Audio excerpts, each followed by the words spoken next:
ฝนยังพอหลบทันฟ้าฝนนั้นมันมีน้ำใจ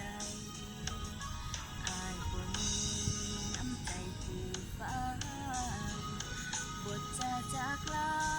ก็ช่างง่ายได้ฝากเพียงข้อความมาตัดเยื่อใยด้วยคำง่ายๆว่าจบกันสักทีเอ้ยบอกไอ้แล้วว่าน้องบอกเคยหักใครตั้งหลักหัวใจรับความผิดหวังบ่ทันคำว่าหักเอ้ยฟังจากไอ้เท่านั้นเปิดใจวาดฝันจนมาเจ็บในวันนี้จะเก็บไอ้ไว้ในทุกหยดน้ำตา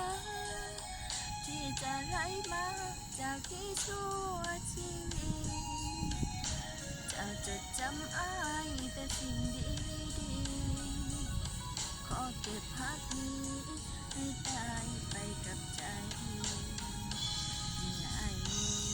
คนที่ดีกว่าก็ถึงเวลาที่น้องต้องไปพอบอกตัวเองว่าให้ตัดใจก้อนความหวั่นไหวก็จุกในใจทุกที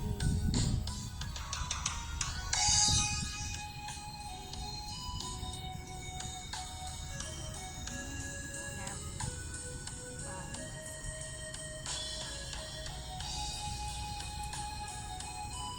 เดี๋ยวจะลืมมาก